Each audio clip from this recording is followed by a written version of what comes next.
Joining me now, former Pentagon official, member of Trump's National Security Advisory Committee, KT McFarland, former Arkansas governor, former Republican presidential candidate, Mike Huckabee, and former U.S. ambassador to the United Nations, American Enterprise Institute senior fellow John Bolton, all three Fox News contributors. Give us a sense of how you're feeling about this. We know it's going to be close. We know that there are a lot of states here in play.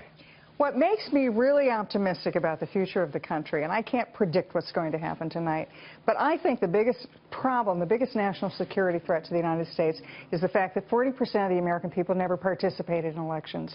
They may have had opinions, but they never showed up at the polls, they never registered.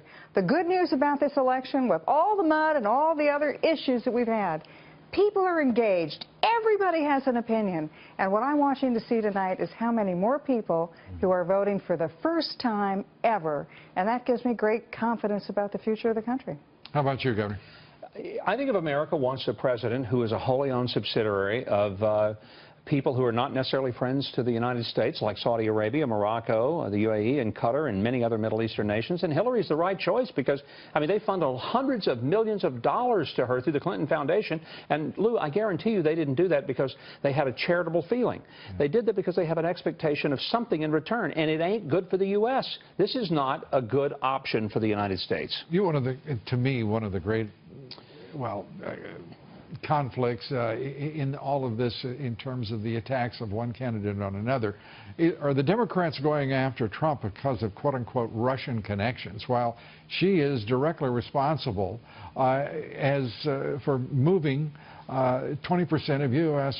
uranium assets to the Russians and the Clinton Foundation receiving $145 million?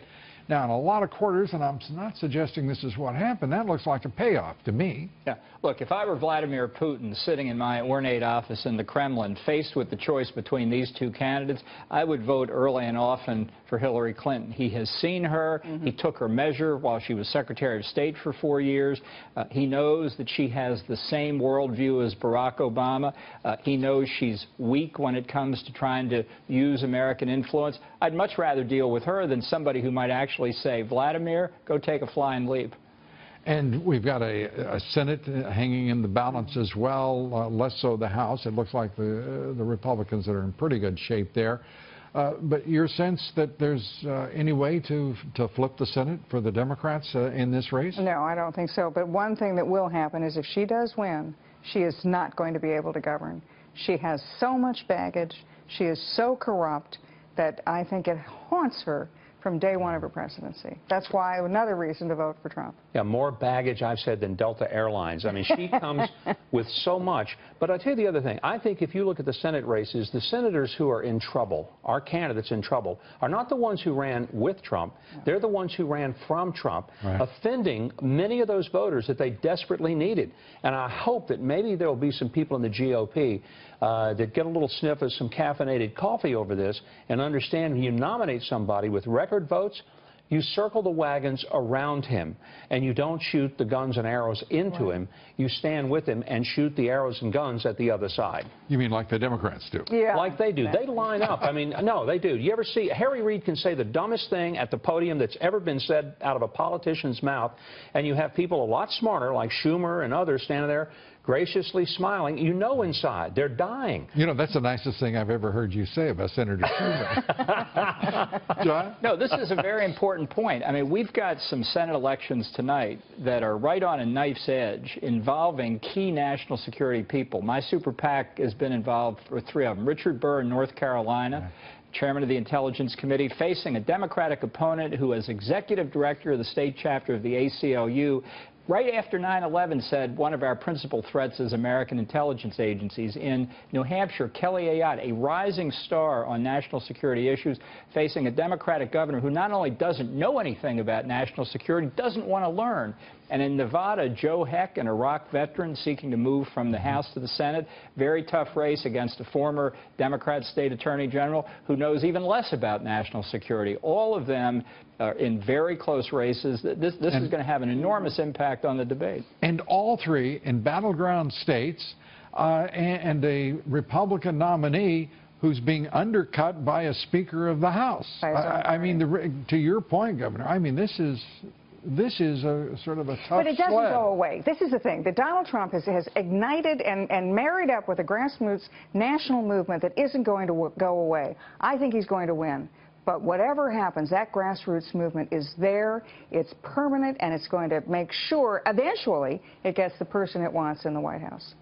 And at this point, as we move forward, what is your sense of what's going to happen in the so-called Romney strategy here? All of the 2012 states that Romney won, Trump needs to, in addition to that, win Pennsylvania, Ohio, or Florida, or their equivalent. And the equivalency is hard to find. Yeah, I don't think the metrics are the same. I keep hearing all the analysts say, well, look at what Romney did. But look, Romney was a totally different candidate appealing to a very different constituency. Right. Romney really appealed to the Wall Street crowd. Trump does not. Trump really appeals to the working class. Romney most certainly did not. Right. And Hillary Clinton sort of used up all of the Wall Street oxygen, and what's the other thing that goes with oxygen? Oh, yes, money. A lot of it, and most of it went her way from Wall Street. Once again, if people think that the system is truly rigged by the big financial interest, by the big media interest, by the big government interest, you know, then they can't support Hillary Clinton because she's married to all of the institutions that have crushed their lives and have made this system so totally duplicitous. Hillary Clinton is a person who has used government for enrichment and protection, and then if she gets in office, will use it to crush her enemies. I believe she'll make Richard Nixon's enemy list look like an invitation to a Sunday school party.